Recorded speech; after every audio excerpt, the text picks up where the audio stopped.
भले मल्हारणी सयर सखी भले मल्हारणी सयर सखी सुभग सिंगार मोती युवती सुभग सिंगार मोती युवती दलन रोग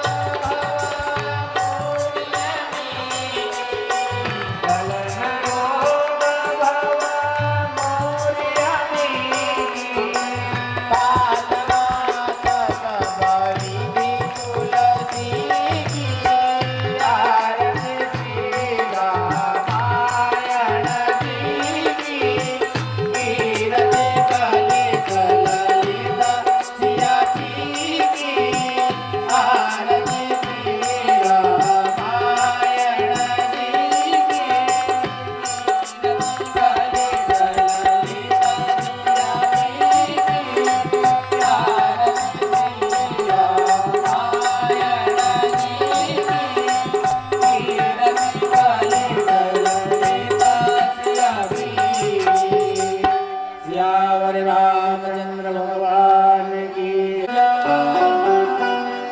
निज मन मुकुर सुधारी भरनौ रघुबर विमल जसु जो दायक फल चारि बुद्धिहीन तनु जानिके सुमिरो पवन कुमार हरहु कलेश विकार जय हनुमान ज्ञान गुण सागर जय कपीस तिहु लोक उजागर रामदूत अतुलित बल धामा अंजनी पुत्र पवन सुत नामा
तेरा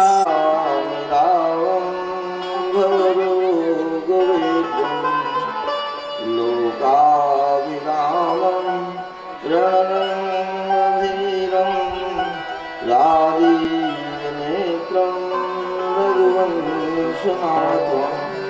कारुण्यरूपं करुणाकरन्तं श्रीरामचन्द्रं शरणं प्रपद्ये। मनोजवं मारुततुल्यवेगं जितेन्द्रियं बुद्धिमतां वरिष्ठं वातात्मजं नरयूतमुख्यं श्रीरामदूतं शरणं प्रपद्ये श्रीरामदूतं शरणं प्रपद्ये। तथा प्रारंभो तो है सुनो वीर हनुमान आसन लीजो प्रेम सहित आयो पवन कुमार सियावर राम जय जय राम। सिय राम मैं सब जग जानी करहु प्रणाम जोरी जुगुपान।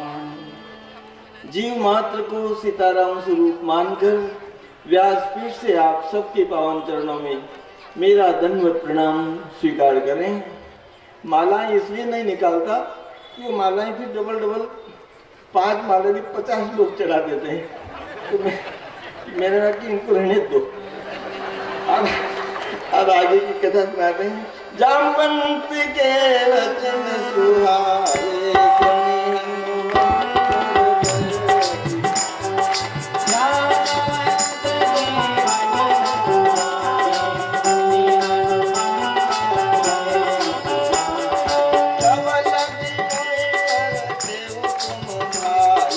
सहित सुगंध मूल फल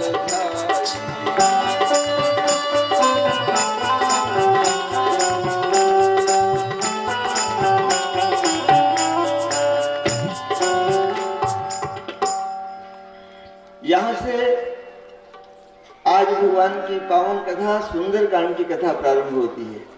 वैसे तो रामायण जी का एक एक अक्षर करोड़ों पापों को नष्ट करने वाला है। एक एक अक्षरम पुंसा महापातक नाशनम, इतनी महिमा है राम कथा की। लेकिन उसमें भी सुंदर कांड जो है उससे भगवान की प्राप्ति होती है। जैसे हनुमान जी को भक्ति देवी का दर्शन हुआ था, सीता माता का दर्शन, प्रथम दर्शन लंका में ही हुआ था, तो भक्ति का दर्शन हुआ। इसलिए सुंदर कांड की कथा जो पढ़ेंगे उनके हृदय में भक्ति देवी विराजमान होगी, ऐसा फलश्रुति बताया है। तो लंका 100 योजन समुद्र के पार थी और लंका के समुद्र के पीछे 100 योजन के बड़े बड़े पहाड़ थे। उन पहाड़ों की ऊंचाई इतनी थी कि पशु पंछी भी लांग कर नहीं जा सकता था, इतनी ऊंचाई थी। वो सबको लांग कर हनुमान जी महाराज उनका दल आया था। 10 योजन विस्तीर्ण योजन माहता। हनुमान जी ने सोचा कि 100 योजन समुद्र है, तो पहले सब बंदरों के चरणों में प्रणाम किया। असके नाई माथा सबके चरणों में, सब बंदरों को हनुमान जी प्रणाम कर रहे हैं कि भैया मैं माता जी की खोज के लिए जा रहा हूँ, तुम यहाँ खारे समुद्र के पास मत बैठे रहना, यहाँ से दूर दूर जाकर फल फूल खाना, मीठा पानी पीना और फिर यहाँ जाना। मैं माता जी की खोज करके यहाँ आऊँगा, फिर हम साथ में चलेंगे। यहाँ खारे समुद्र में क्या मिलेगा, और जगह खा के आना। असके नाई सबिन को माथा, सबके चरणों में प्रणाम किया। वहाँ महेंद्रगिरी पर्वत था एक विशाल, उस पर्वत के ऊपर चढ़ गए तो शरीर को बढ़ाया, 10 योजन लंबा शरीर किया और 32 योजन चौड़ा शरीर किया। इतना विशाल शरीर बनाया। वाल्मीकि रामायण में एक कथा आती है कि राक्षस पत्नियां रात को गर्भवती होती थी, प्रातःकाल बालक को जन्म दे देती थी और वो बालक 12 घंटे में 40 हाथ लंबा हो जाता था। राक्षसों की संख्या अरबों खरबों की रोज पैदा होती थी। तो हनुमान जी ने कहा कि पहले तो ये राक्षस पैदा करने वाली फैक्ट्री खत्म करना पड़ेगी। जय सिया राम करके जो आग लगाई तो सब स्त्रियों के गर्भ गिर पड़े। हनुमान जी ने कहा कि बस अब जितने हैं उतनों को ही मारना है, आगे पैदा ही नहीं होंगे। जिमिया मोगी रघुपति करबाना रे माति दिले हनुमाना। जिमिया मोगी रघुपति करबाना रे माति दिले हनुमाना।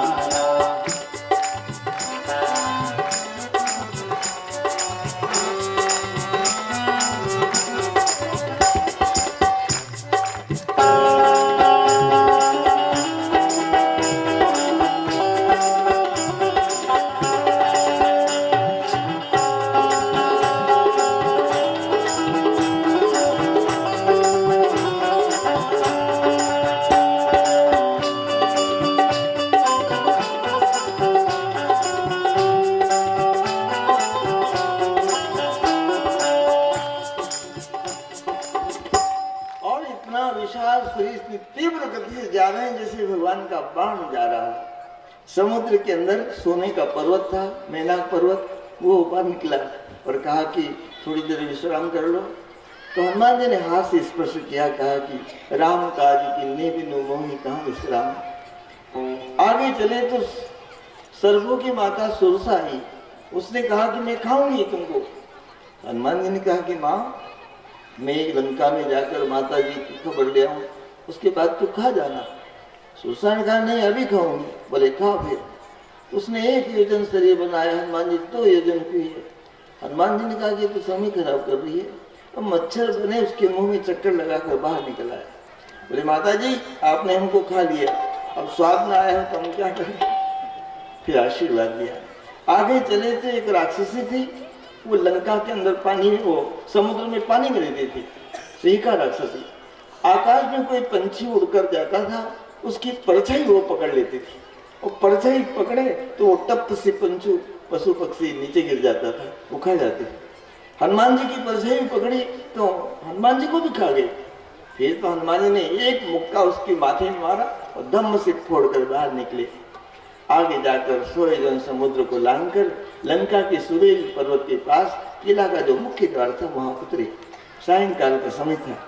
सोचा कि रात को मच्छर घुमा करते हैं, तो मशक समान मच्छर नहीं बने, मच्छर के समान छोटा रूप लिया और सोचा कि किले की संधि जो दरवाजे की होती उससे अंदर घुस जाऊंगा।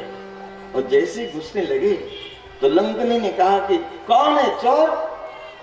मैं चोर को खाती हूँ, कौन चोरी से लंका में जा रहा है? हनुमान जी खड़े हुए और धम्म से उसकी छाती में एक मुक्का मारा, वो खून की उल्टी करती गिर पड़ी। भाई तो चोर को खाती है ना, तो सबसे बड़ा चोर लंका में बैठा है, मेरी माँ को चुरा कर लाया, उसको नहीं खाती। और लंका में घूमने जा रहा हूं तो मुझे चोर कहती। जैसे छाती में मुक्का मारा और हनुमान जी का स्पर्श हुआ, उसे 2 करोड़ वर्ष के पहले जो ब्रह्मा जी ने वरदान दिया था वो याद आ गया। उसने हाथ जोड़ते कहा कि हे बांदर राज तुम जाओ, मुझे ब्रह्मा जी ने वरदान दिया कि बंदर के मारने से तू खून की उल्टी करते गिरे तो समझ लो रावण का नाश हो जाएगा। अब भगवान का ध्यान करके इस नगरी माया हुई नगरी है प्रवेश करना। संत 4 प्रकार से कृपा करते हैं। संत दर्शन से ही कृपा कर देते हैं। कितना भी पापी जीव हो, दुराचारी हो, व्यभिचारी हो, यदि संत ने दृष्टि भर के उसको देख लिया तो उसका कल्याण हो जाएगा। यदि नहीं कल्याण हुआ है तो वाणी के द्वारा उसका कल्याण करते हैं, उसको उपदेश करके भगवान की कथा सुनाकर उसका कल्याण करते हैं। जब वो कथा सुनने के बाद भी उसका कल्याण नहीं होता तो उसको हाथ से स्पर्श करते हैं। हाथ के स्पर्श से भी उससे कल्याण नहीं होता तो उसको फिर हृदय से लगाकर सदैव अपने साथ रखते हैं। लेकिन जिस जीव के ऊपर संत कृपा करे उसको भगवत प्राप्ति कराकर ही छोड़ते हैं। तो हनुमान जी महाराज के स्पर्श से सुरसा को भगवत भक्ति का ज्ञान प्राप्त हुआ। कहा कि तुम जाओ लंका में, अब मैं भी लंका छोड़कर जा रही हूँ, क्योंकि ये दुष्ट का तो नाश होने वाला है। लंकनी कोई राक्षसी नहीं थी, लंका नगरी ही साक्षात थी। आगे फिर मच्छर बनकर नहीं गए, वो पूरे किले के ऊपर छलांग लगाकर बाहर अंदर गए। रात्रि का समय था, सोचा कि 100 योजन समुद्र लांग कर आया हूं और 100 योजन की लंका बनी हुई है और रात्रि में ढूंढना है तो कैसे ढूंढ पाएंगे। तो विमानम पुष्पकम दिव्य मारूरो महाकपि, रावण के पुष्पों के विमान में हनुमान जी बैठे। वो पुष्पों के विमान की दिव्यता ऐसी थी कि एक आदमी बैठे तो एक आदमी इतना छोटा हो जाए और 10,000 बैठे तो 10,000 इतना बड़ा हो जाए, और वो मन की गति से चलता है। हनुमान जी पुष्पों के विमान बैठे, बोले चल लंका में घर घर बता मेरी माँ कहाँ है। तो घर घर में जाने लगा। मंदिर मंदिर प्रति कर शोधा, देखे जहाँ तहाँ अगणित जोधा। राक्षसों के घरों को मंदिर मंदिर प्रति शोधा लिखा है। तुलसीदास जी से पूछा कि बाबा, रावणपुरी राक्षसों की नगरी और उनके घरों को मंदिर शब्द लिखा है, मंदिर मंदिर प्रति घर शोधा, देखे जहाँ तहाँ अगणित जोधा।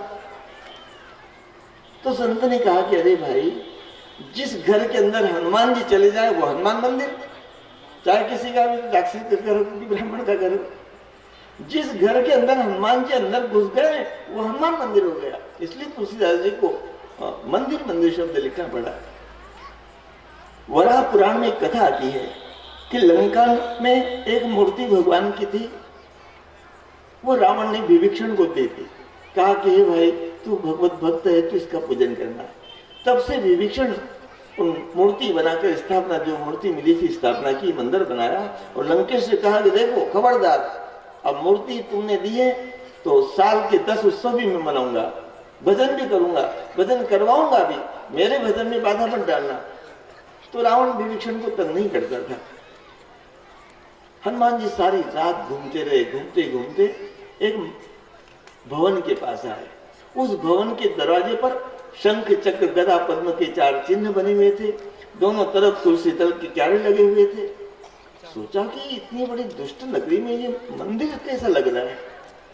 शंख चक्र गदा पद्म का निशान, रामायुध अंकित ग्रह, राम नाम लिखा हुआ, धनुष बाण के चिन्ह बने हुए, तो ये कौन होगा। इतने में विभीषण जी राम राम कह के जाके 4 बज गए थे। तो हनुमान जी को विभीषण की आवाज सुनकर आश्चर्य हुआ कि लंका में भी कोई राम नाम जपता है। तो इधर से हनुमान जी ने भी जय श्री राम जय श्री राम जय श्री राम राम नाम को उच्चारण किया। तो विभीषण जी दौड़ते बाहर आए और कहा कि हे ब्राह्मण देवता, हनुमान जी ब्राह्मण बने थे, बोले कि 2 करोड़ वर्षों से ब्राह्मण का दर्शन नहीं हुआ, रावण ने सबको मार डाला, आप ब्रह्मा विष्णु महेश कौन हो आप। हनुमान जी ने कहा कि मैं तो भगवान राम जी का दूत हूँ, मेरी माँ को तुम्हारा भाई चुरा कर ले आया, सारी रात लंका में ढूंढा, कहीं मिली नहीं, कहाँ है मेरी माँ, और तुम इन दुष्टों की नगरी में भजन कैसे करते हो। देखो अनुकूल परिस्थिति में भजन का निर्वाह हो जाता है, लेकिन जहाँ प्रतिकूल परिस्थिति है वहाँ भजन का निर्वाह करना बड़ा कठिन हो जाता है। तो हनुमान जी को बड़ा आश्चर्य हुआ कि इस दुष्टों की नगरी में तुम भजन का निर्वाह कैसे करते हो। तो विभीषण ने कहा कि क्या बताऊं भैया, जीवी दर्शन में हो जीव बेचारी, जैसे 32 दांतों के बीच में ये जीव रहती है ना, उस प्रकार मैं दुष्टों के बीच में रहता हूँ, बहुत तकलीफ हो जाए। हनुमान जी ने कहा कि नहीं महाराज, 32 दांतों के बीच में जीव तो पूरे शरीर पर शासन करती है। एक बार दांतों ने जीव से कहा खबरदार, काट कर बाहर फेंक देंगे। जीव ने कहा कि मैं खबरदार हूं तभी तुम सलामत हो, मैं किसी को उल्टा सीधी गाली दे दूंगी तो सामने और 32 सब तोड़ेगा। वो बोलता भी है, एक लगाऊंगा नहीं 32 बाहर कर दूंगा। एक नेताजी भाषण करने गए और नेता ने वो सबसे पहले भारत ऐसा बोला था, और बहा कहे तो ऊपर की 32 नीचे गिर जाए, और फिर उठाए, फिर मुख में रखे, भा कहे और गिर जाए। 3 बार वो 32 नीचे गिरी, 3 बार उसने मुंह में लगाई। तो लोगों ने कहा कि अरे नेताजी भाषण करोगे कैसेट बदलते रहोगे। जीव तो पूरे शरीर पर शासन करती है। एक महात्मा जी शरीर छोड़ने लगे तो चेले सब पास में आ गए, बोले कि आप जा रहे हो तो कोई ऐसा उपदेश करो कि हमारा भी कल्याण हो जाए। तो महात्मा ने कहा कि मेरे मुंह में देखो क्या है। एक चेले ने उंगली घुमाई, बोले कहीं नहीं महाराज। बोले दांत, बोले दांत सब खत्म हो गए। बोले जीभ, बोले जीभ है। तो संत ने कहा कि मेरा यही उपदेश है, जब मैं पैदा हुआ तब भी जीभ मेरे मुंह में थी, जीभ मीठा थी, मीठा खाती थी, मीठा बोलती थी, भगवान नाम स्मरण करती थी। तो जन्म हुआ तब भी जीभ मेरे साथ थी, अभी मरना हो तब भी मेरे जीभ साथ है। और ये दांत दुष्ट थे, कड़क थे, जो रखो दड़ोड़ से चबा देते थे। आए तब भी दूध दिया, गए तब भी डॉक्टर ने 200 की लेकर एक दांत को निकाला, दोनों प्रकार से दूध दिया। तो हनुमान जी ने कहा कि महाराज ये 32 जो दांत है ना तुम्हारे, ये 10 दिन में गिरने वाले राक्षस 10 दिन में मर जाएंगे। राम रावण युद्ध कितना हुआ इसका एक थोड़ा सा संकेत हनुमान जी महाराज ने यही कहा कि 10 दिन में मरने वाले हैं। कहा कि मेरी माँ कहाँ है बताओ। तो विभीषण ने कहा कि अभी 4 बज रही है, थोड़ा थोड़ा अंधेरा है, ऐसा करो पुष्प वाटिका में चले जाओ और पुष्प अशोक वाटिका, अशोक वृक्ष के ऊपर बैठ जाना, पत्तों में छुप जाना। वही नीचे सीता माता बैठी, मेरी पत्नी शर्मा, मेरी बेटी त्रिजटा वही सेवा में है, वहाँ किसी पुरुष का प्रवेश नहीं होता महाराज। इसलिए मैंने अपनी पत्नी को, अपनी बेटी को उनकी सेवा में रख दिया है। मैं जा नहीं सकता, इसलिए विवश हूँ माँ की सेवा करने के लिए। हनुमान जी महाराज गए और पत्तों की इसमें छुप गए, अशोक वृक्ष के ऊपर माँ का दर्शन किया।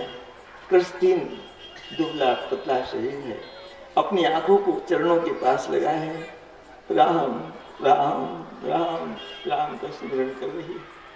हनुमान जी का हृदय रोने लगा, किस दुष्ट के कारण मेरी माँ की क्या हालत हो गई। इतने में रावण आया अपनी पत्नियों को साथ लेके और कहने लगा, हे सुमुखी, हे सयानी, सुनो, मंदोदरी आदि जितनी रानियां हैं सब तुम्हारी दासी बना दूंगा, तुम एक बार मेरी तरफ देखो तो सही। सीता जी ने रावण को ऊंची नजर करके नहीं देखा, यदि देख लेती तो रावण की लंका को जलाकर राख कर देती। मां तो समर्थ है, वो क्या नहीं कर सकती। रावण कहता कि मेरी तरफ देखो, तो सीता मां कह रही कि मैं देखूंगी तो जल जाएगा। मेरी करुणा है कि मैं ये यश हमारे परमात्मा को देना चाहती हूँ। सीता जी ने कहा कि अरे दुष्ट, तुझे रघुवीर के बाण की खबर नहीं है। अरे पापी, अधम, निर्लज्ज, तुझे लज्जा नहीं आती। अरे मूर्ख, तू तो कायर है, मेरे पतिदेव की उपस्थिति भी तू उठा कर लाया है। तो तलवार लेकर मारने दौड़ा तो मंदोदरी ने हाथ पकड़ लिया कि नहीं महाराज, आप मेरे होते हुए पहले मंदोदरी का सर काटना पड़ेगा, फिर आप सीता को मार सकते हो। फिर तो सीता जी ने कहा कि अपने को त्रिलोक विजयी बताने वाले नीच कुत्ते मेरे प्राणनाथ की अनुपस्थिति में मुझे चिढ़ाकर यहाँ ले आया और अपने यहाँ घर में एक असहाय नारी के सामने सूरता दिखा रहा है। हनुमान जी महाराज का शरीर थर थर कांप रहा है, आंखों से खून टपक रहा है, पूरा अशोक वृक्ष लाल सुर्ख दिख रहा है। उनको क्या करूं, मैं कुछ कर नहीं सकता। ऐसा लगता है कि रावण को लात मार कर पाताल में उतार दूं, लेकिन इस वेदना को यदि करूंगा तो आगे की लीला हो नहीं पाएगी।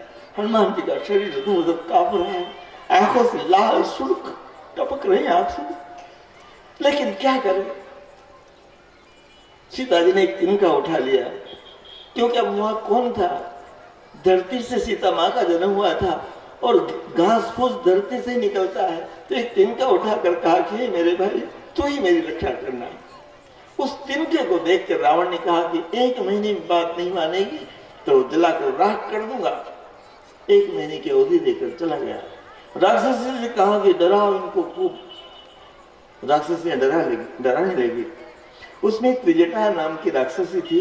उसने कहा कि अरे राक्षसियों, मुझे रात को सपना आया था, सपने में एक बंदर आया और उसने पूरी लंका जला दी। रावण तो नंग दरंग गधे पर बैठकर दक्षिण दिशा में जा रहा है। हनुमान जी ऊपर से सुन रहे थे। हनुमान जी ने कहा कि त्रिजटा का सपना कुछ जचता नहीं।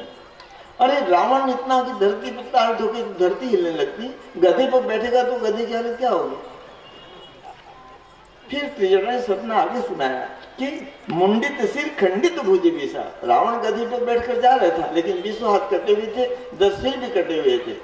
हनुमान जी ने कहा फिर तो गधा आराम से ले जा सकता है, उसको क्या मालूम कि क्या पड़ा है पीठ के ऊपर।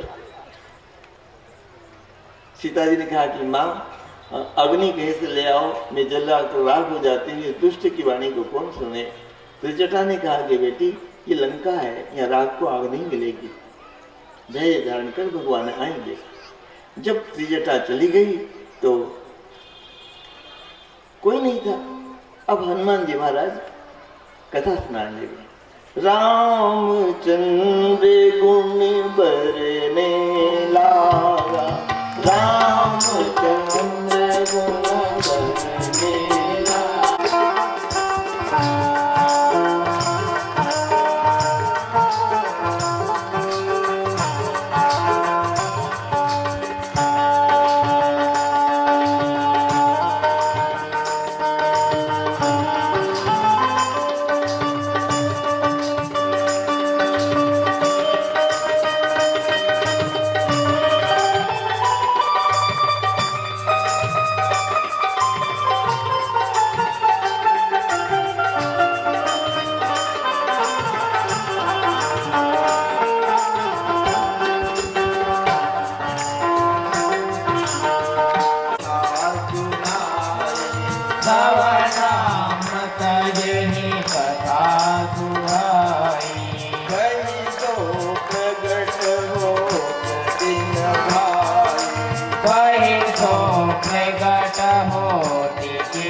दशरथ जी प्रकट हुए। महावीर चक्रवर्ती सार्वभौम महाराज दशरथ के 4 बालक राम लक्ष्मण भरत शत्रुघ्न। राम लक्ष्मण विश्वामित्र जी की यज्ञ की रक्षा के लिए गए। वहां से यज्ञ रक्षा करके अहिल्य आ गया। उन्होंने 2 वरदान मांगे। उनके पालन के लिए भगवान राम को 14 साल का वनवास हुआ। पातिव्रत धर्म का पालन करने के लिए सीता जी एवं उनका छोटा हुए लक्ष्मण भी वन में आए। यहाँ ये दुष्ट रावण माँ को चुरा कर ले आया है। हजारों करोड़ों सुग्रीव से मित्रता करके बंदरों को भेजा है। उनमें एक बंदर में आया हूँ माँ, ये मुद्रिका मैं लाया हूँ, ऐसा कहकर मुद्रिका डाली। तुरंत सीता जी ने मुद्रिका उठा ली। कौन है भाई? ये राम कथा सुनाने वाला कौन है? प्रकट क्यों नहीं होता? 10 महीने से विरह की आग में जल रही हूं मैं। कौन है भाई? इतने में हनुमान जी नीचे कूदे। बंदर का रूप था। सीता जी ने मुंह पलट लिया कि ये कोई राक्षस आ गया होगा। हनुमान जी ने कहा कि माँ, मैं भगवान राम जी का दूत हूँ, ये मुद्रिका मैं ही लाया हूँ। करुणा निधान भगवान की सच्ची सौगंध खाकर कहता हूँ माँ, सारी रात्रि आपको ढूंढता रहा, अभी दर्शन हुआ। माँ, जब स्फटिक शिला पर भगवान आपकी गोद में सो रहे थे, इंद्रपुत्र जयंत आया कोव्या का रूप लेकर, वो चोंच मार कर भागा। तब भगवान के पास धनुष बाण था वहां पर। तो सीता जी ने कहा कि नहीं बेटा, वहां धनुष बाण नहीं था। तो बोले क्या किया भगवान ने? बोले एक सीख उठाकर फेंकी। वो सीख ब्रह्म लोक तक, इंद्र लोक तक, वरुण लोक तक उस कोवे के पीछे गई। तो बोले माँ, उस समय भगवान ने सीख को बाण बनाकर फेंका था ना? बोले हाँ। बोले अभी बंदर बनाकर उनके बाण के समान बंदर को फेंका है, मैं उनका दूत हूँ माँ। जिन यमों को रघुपति गर्भाना, मैं भगवान का एक बाण हूँ, एक दूत हूँ। उस समय तिनके को फेंका था, आज मुझ बंदर को फेंका हुआ है, मैं उनका बाण हूँ माँ। और मेरे आने की आपको आवाज तो हो गई थी, जब दुष्ट आपको खर वचन बोल रहा था तब आपने कहा था खरसुत नहीं रघुवीर बाण की। तुमने कहा था ना माँ कि हे दुष्ट, तुझे भगवान के बाण की खबर नहीं है। तो बाण रूपी में बैठा हुआ था ऊपर और तुमने हाथ उठा करके दिखाया था, मैं बाण हूँ माँ। जब जयंती की बात कही फिर तो सीता जी को विश्वास हो गया। कहा कि बेटा तेरे समान सब छोटे छोटे बंदर होंगे और यहाँ तो दुष्ट राक्षस लोग बड़े बड़े पहाड़ जैसे भरे पड़े हैं, अरबों खरबों की संख्या है बेटा। अभी तो इस समुद्र को कौन लाभ करा सकता है। बोले माँ तुम कहो तुमको अभी ले जाऊं, अब ही मात में जाऊं दवाई। बोले कि नहीं बेटा, भगवान खुद आए इस दुष्ट को मारकर ले जाए। तू ब्रह्मचारी है, तू मेरा पुत्र है, तू पवित्र है, लेकिन तेरी पीठ पर मैं जाऊं तो कोई बाधा नहीं है। लेकिन बेटा मेरा पातिव्रत धर्म मुझे मना करता है। फिर तो ऐसा हो जाएगा जैसे रावण कृष्ण को विमान से बैठा कर ले आया और तुम मुझे पीठ पर बैठा कर उड़ा कर ले जाओ। भगवान खुद आए इस दुष्ट को मार कर फिर ले जाए। देखिए माँ जगत जननी है, जीव मात्र की माँ है, वो राक्षसों की भी माँ है। दुष्ट रावण ने सब देवताओं को, गंधर्वों को, देवियों को बंद कर रखा था। जैसे बालक माँ कभी कुएं के पास हो, उसका बालक कुएं में गिर जाए तो माँ को तैरता ना है तो भी माँ कुएं में गिर जाती है बचाने के लिए। वैसे देव दक्ष गंधर्व सबको बंदी बना रखा था और अपने बच्चों को, देवताओं को बंधन से मुक्त करने के लिए माँ खुद बंधनी बनकर स्वीकार किया। और जब तक रावण को मारकर देवताओं को मुक्त नहीं किया, माता जी ने भी हनुमान जी के साथ जाना स्वीकार नहीं किया, क्योंकि करुणा में जगत जननी है, उनके सभी पुत्र समान है। माँ मैं छोटा सा हूँ, इसको देखकर डरना हूँ, मैं बड़ा रूप बनाऊं? बोले बताओ बेटा। फिर तो कनक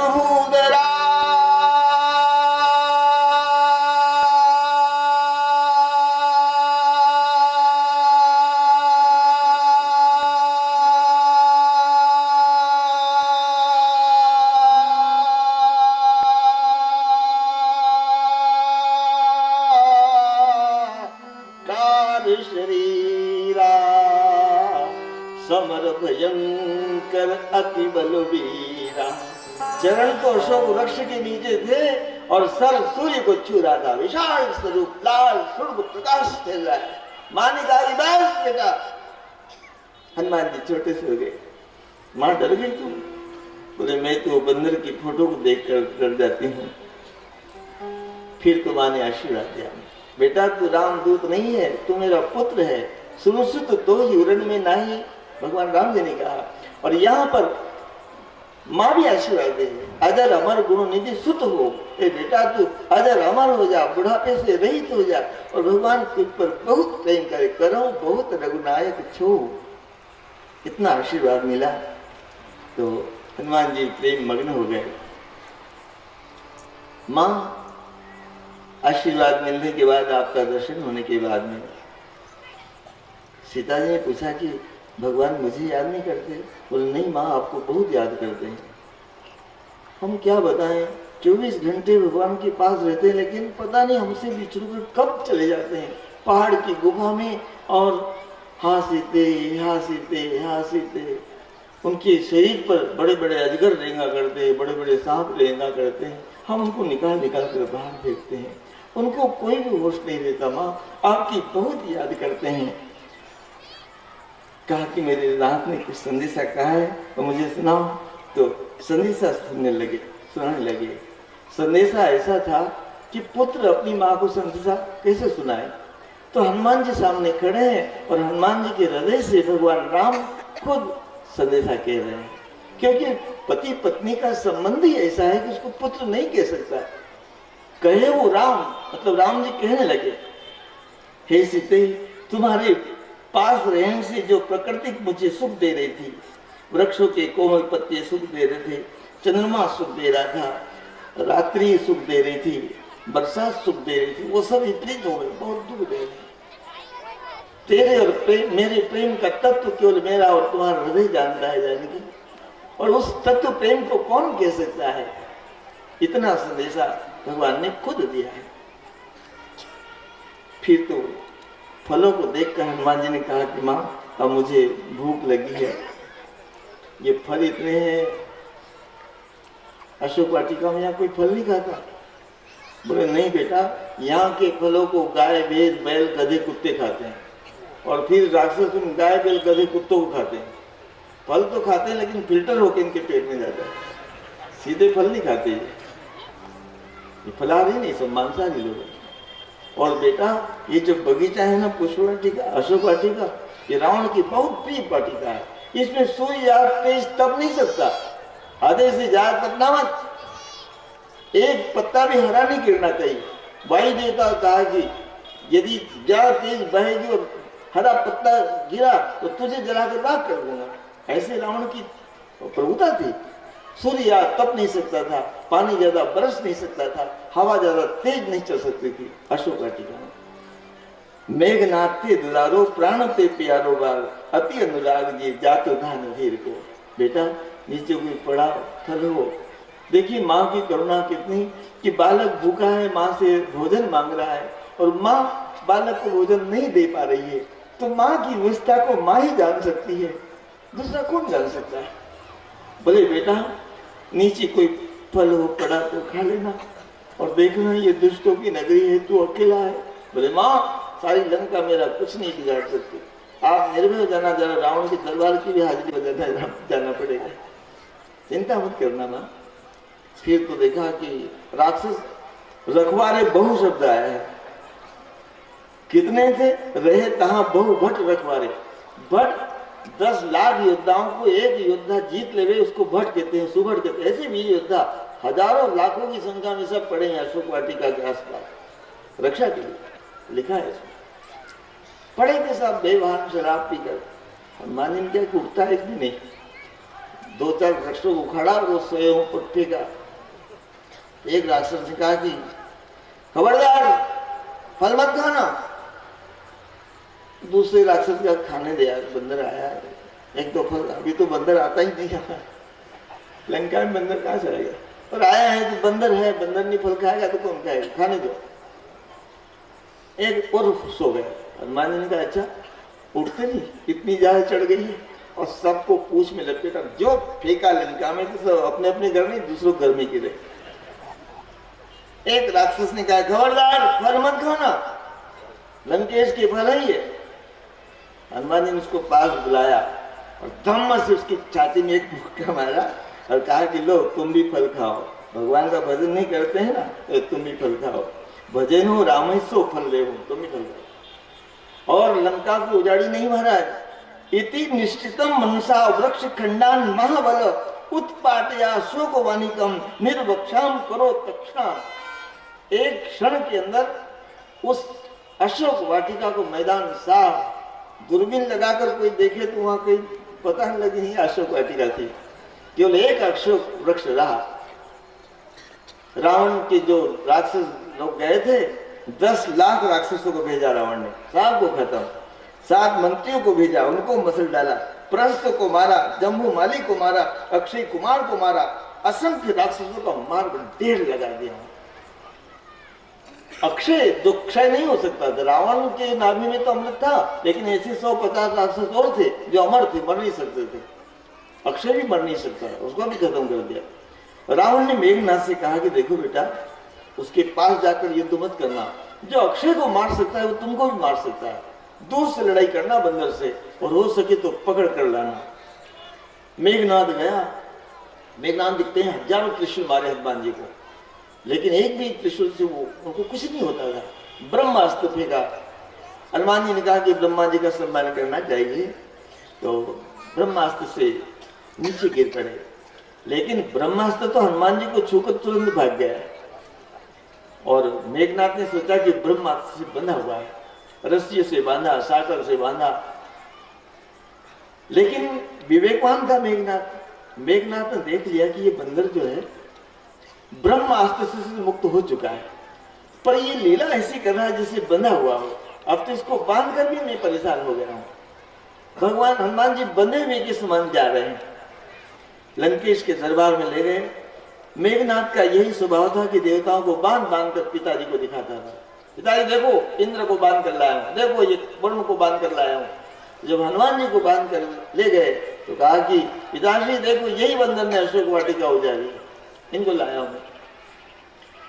लंकेश को अक्षय कुमार का मरने का दुख तो था, क्योंकि अक्षय कुमार अजर अमर मर गया था, लेकिन उस दुख की वेदना को वो हनुमान जी को प्रकट नहीं होने दे रहा है।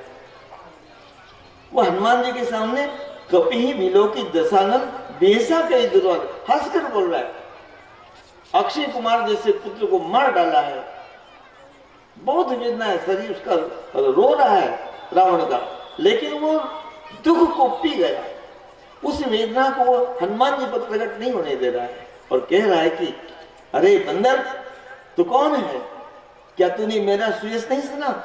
मेरे राक्षसों को किस अपराध से मार डाला? मेरी अशोक वाटिका किसके बल से उजाड़ दी? तुझे क्या अपने प्राणों का डर नहीं लगता? हनुमान जी ने कहा कि अशोक वाटिका उजाड़ी नहीं। बोले फिर खत्म, वहां कहीं नहीं। दूरबीन लगा कर देखो, मैदान साफ। और रावण तो ये तो समझ गया है कि मेरे पीछे किसी का बल है। एक बंदर इतना काम नहीं कर सकता। तेरे को मालूम है बंदर ऐसा काम कर सकता है? तू तो 4 वेद 6 पुराण शास्त्रों को ज्ञाता है, तू समझ कि एक बंदर इतना काम कर सकता है क्या? तेरे अक्षय कुमार को मार डालना, तेरे अशोक वाटिका को साफ कर देना, एक बंदर नहीं कर सकता। तो तू ये मान ले कि मुझ बंदर के पीछे कोई न कोई शक्ति काम कर रही है। तो वह शक्ति वही है कि जिनका बल पाकर ब्रह्मा जी, विष्णु जी और शंकर जी पालन करते हैं, सजन करते हैं और संहार करते हैं। उन्हीं परमात्मा का मैं दूत हूं, तुझे समझाने के लिए आया हूं। रावण ने कहा कि तू इतना डिंग हाँक रहा है तो तेरे प्रभु आते क्यों नहीं यहाँ पर? बंदरों को क्यों भेजा करते हैं? हनुमान जी महाराज का ये स्वभाव था, क्योंकि शंकर भगवान को रावण गुरु भी मानता था। रावण इष्टदेव भी शंकर भगवान को मानता था और आदेश भी करता था कि सोमवार दिन घर आना, अभिषेक करूंगा तुम्हारा। और शंकर भगवान के ही रूप में हनुमान जी महाराज है। तो हनुमान जी सोचते बेमौत मेरा चेला मारा जाएगा, इसलिए गुरु रूप में होते हुए विनती करो जोरी कर रावण। हनुमान जी महाराज हाथ जोड़कर प्रार्थना कर रहे हैं कि अरे लंकेश, मैं तेरे हाथ जोड़ता हूँ, विनती करूं जोरी कर रावण, सुनो मान तज मोर सिखावन। साम दाम दंड भेद 4 नीति का उपयोग किया उन्होंने। किसी को यदि हमारे पक्ष में करना हो तो इन नीति का उपयोग करते हैं। साम नीति का उपयोग किया, विनती करूं जोरी कर रावण, लेकिन नहीं माना।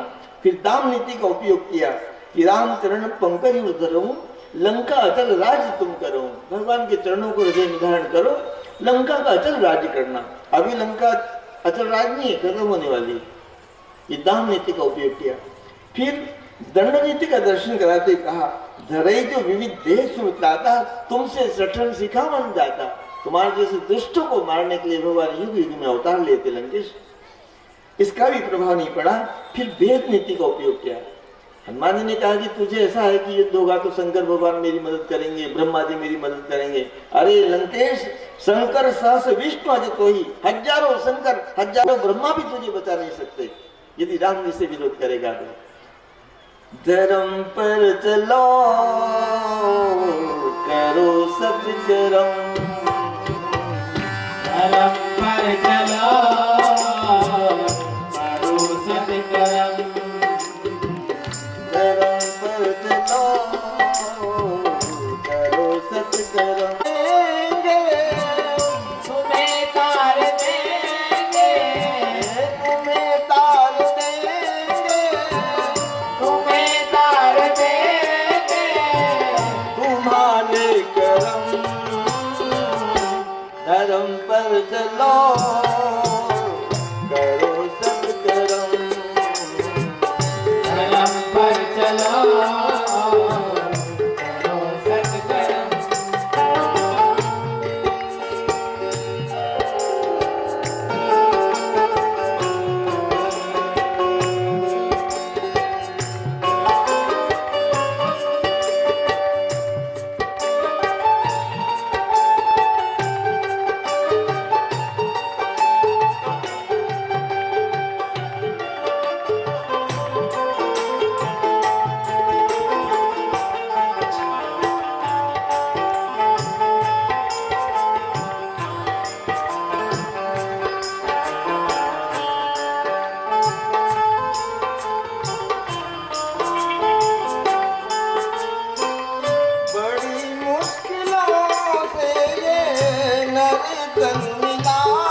लगन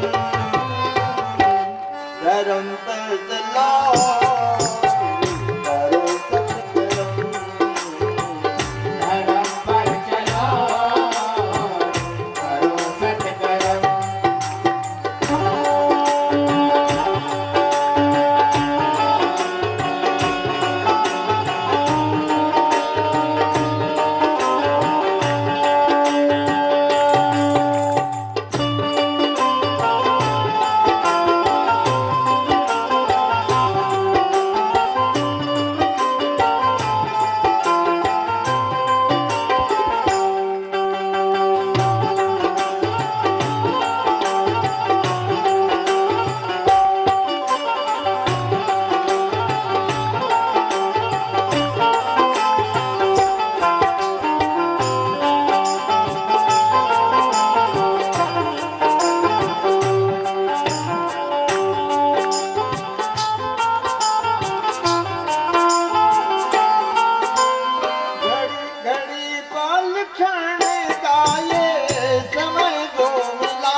काम